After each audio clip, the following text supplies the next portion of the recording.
So actually on that point, let's talk about new inflation numbers, because Paul Krugman is out with a column that says Biden should be running on the election. This is a repeat of what New York Times columnist, and he's won a Pulitzer, hasn't he, Krugman? Yeah. A Nobel. I don't know about a Pulitzer. He definitely won a Nobel Prize. He won a Nobel Prize as well, one of them. But yes, a Nobel Prize-winning economist, Paul Krugman, has repeatedly, in the pages of the New York Times, been telling people that the economy they sense as bad is actually fine. And from his vantage point in Manhattan, they're wrong about how they feel in the economy.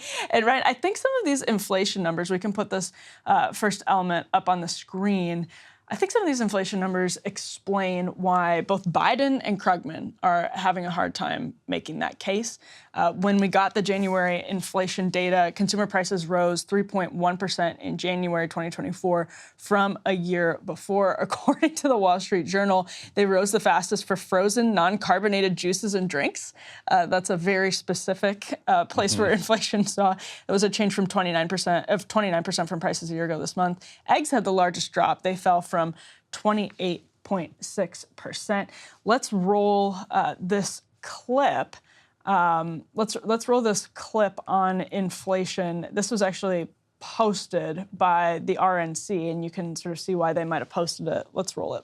Headline number expected to be up 0.2% is up 0.3%. That's the hottest since SEP of 23 when it was up 0.4%. Strip out food and energy, even hotter, up 0.4%. Also 1/10 hotter than expected, up 0.4%. Well, you equal that going to May of last year. You surpass it going to April of last year when it was up 0.5. The year-over-year numbers also hotter, 3.1 on headline year-over-year. We were expecting 2.9, but did make progress versus the rearview mirror, which stands at 3.4. Now, if you consider 3.1, we've already been there. We were there in November of last year, and we were at 3.0 in June of last year. Finally, CPI year-over-year core, I think one of the ones I'm paying most attention to, 3.9%, exactly as the recent month, December 3.9, 0.2 hotter than expected.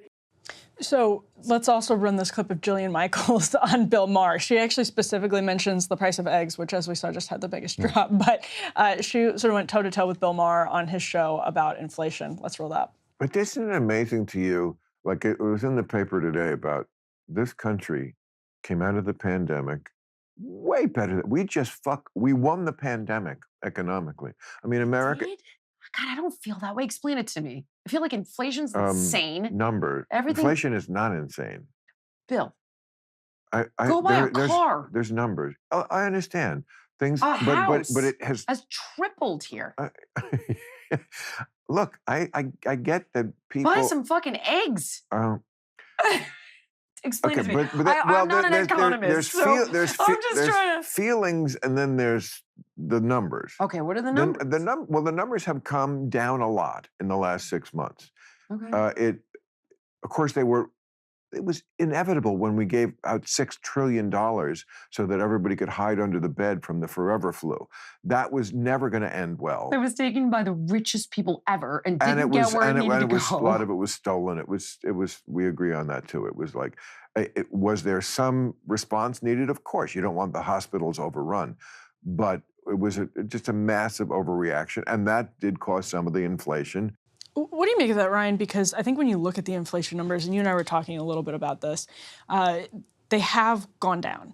But they've gone down from such a high that they are still high. So saying that they've gone down is not enough to say. Right. And also, by the way, if you're experiencing, so like, for example, vehicle insurance, car insurance is one of those things that is like extremely high right now. So for different people experiencing the economy. Partly because of carjackings and break-ins.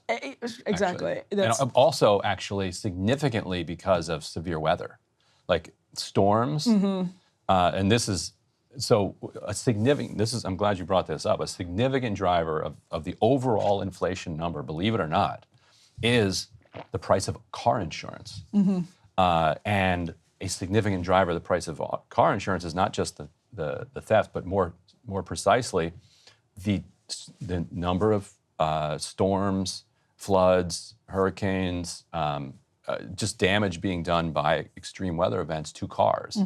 And so it's a way that kind of climate change is creeping into our kind of just our just general life in a way beyond kind of the obvious of like, oh wow, it's a whole lot warmer, and like there's droughts everywhere. If you don't find yourself buying car insurance, then, especially if you're really urban and you don't have a car, you rely on public transportation, then this is a part of inflation that you're just not experiencing. Right. It's totally out of your mind, out of sight, out of mind.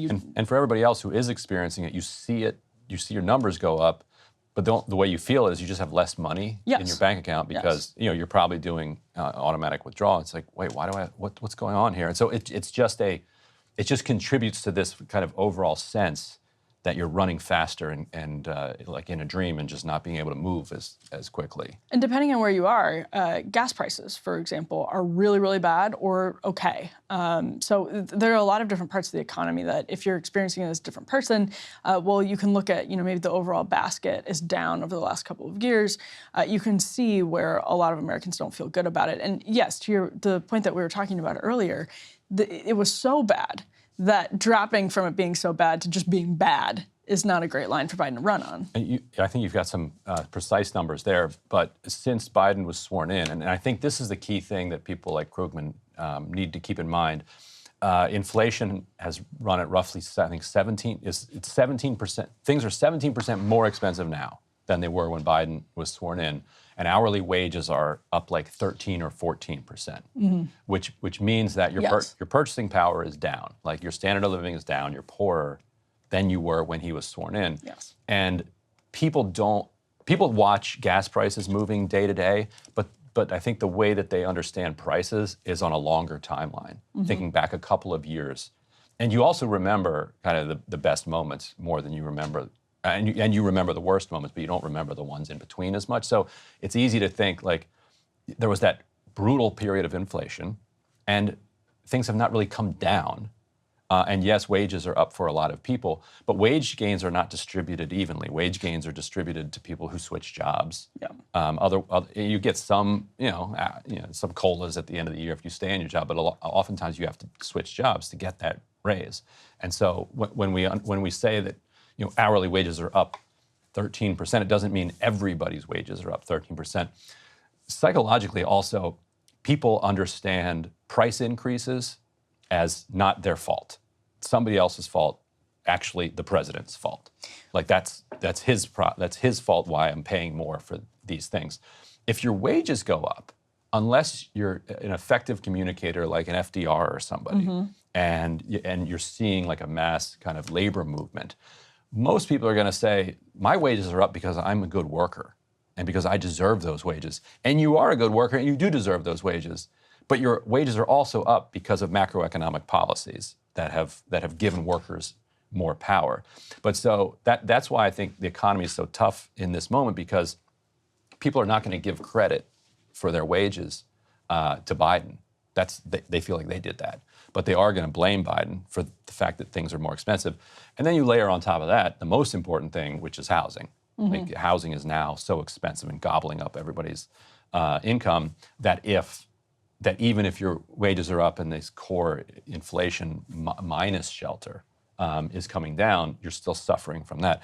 And if you already own your house, then you're not experiencing that. But 3% unemployment and wages growing faster than inflation, which we have now, is good. And I think people should not forget that. And also, to defend Bill Maher's point there, compared to the rest of the world, if he's going to say we won the pandemic, we're doing better than anywhere else in the world. Everywhere else in the world has worse unemployment and higher inflation. So that that does deserve to be underlined. So one of the things Biden started early in his administration, first of all, comparing himself to FDR and having John Meacham tell him, how comparable he was to FDR in the Oval Office, but also talking about how he was going to tackle corporate greed, because corporate greed was a huge driver of inflation. That talk is basically absent from the White House right now. It seems like they've decided on the strategy to just ignore consumer prices and wage growth and not talk about it.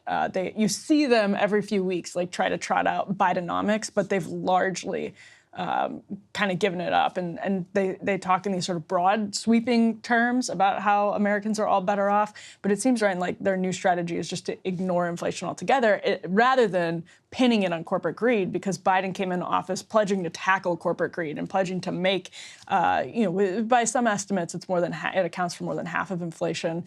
And people can dispute that, but it accounts for a significant chunk of inflation, corporate price gouging, essentially. Yeah, And huge, he said he was going to. He said he was going to tackle it, and so that's probably why the FTC, Lena Khan and the FTC, and the antitrust folks at the DOJ are suing everybody all over the place and winning some serious cases. But yeah, it's not. It hasn't been rhetorically front and center, but it is one of the strongest parts, I think, of the Biden administration. Trump is really happy to see these numbers, because I think Trump's huge fear is that between now and the election there will be an interest rate cut. Which would then spur another stock market boom. Which people will say, well, only half the country holds stocks, but it also does produce vibes. It affects the mood, yeah. Yeah, and also it would push down interest rates on mortgages, and so people then would be able to start to right now people are just locked in, like people who own a home are locked in with their like awesome little 3% interest rates that they refinanced during the pandemic. And if you don't have a home, you're staring at something like 7 or 8% interest rates on a mortgage, which means that the kind of house you can afford doesn't meet what you need, and so everybody's locked out. It's like a game of musical chairs, and the music just stopped. When interest rates come back down, that's the music coming back on, and you're going to see kind of a lot of wealth flow into the economy, because finally people will be able to sell their houses, and there's a lot of pent up demand for people to move, and people will be able to buy houses finally. If you get mortgage, let's just say you get mortgage rates back down to like say 5% or something. This 8% stuff, people say in the 80s it was. Got up to 16, 20%, which is insane, but also houses cost like $20,000. Slightly different. Like when a house is like $500,000, that is a whole different can of worms. All right, Ryan, we have a really interesting guest that you brought in. I'm excited to get to Shabazz Gill right after this. Hey, if you liked that video, don't forget to hit the like button and subscribe to Breaking Points. If you want to see the rest of Counterpoints, go to breakingpoints.com to become a premium member and get the full uncut show every morning in your inbox and on Spotify. Help us build independent news and get the full show every morning